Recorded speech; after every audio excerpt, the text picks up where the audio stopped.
One thing I haven't mentioned yet, but I figured was obvious, but I'll just remind everyone, there are 60 minutes in an hour.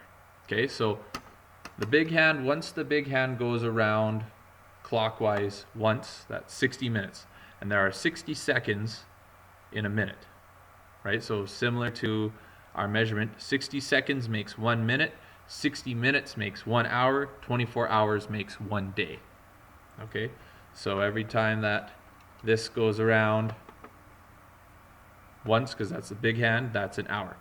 So in telling time, okay, it is important to understand the past or after and the to.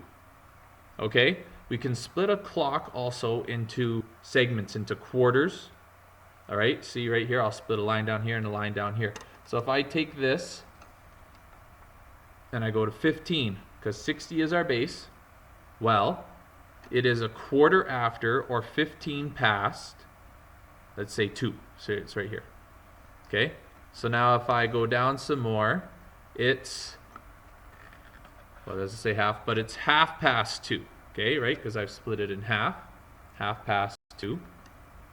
But now once we get past 30, we have to start leaning towards the 3. So everything's going to be based on 3. You wouldn't say, okay, if I have it up to the 8 here, you wouldn't say that it's 40 past 2. No, you say it's 20 to 3, or a quarter to 3, or 15 to 3.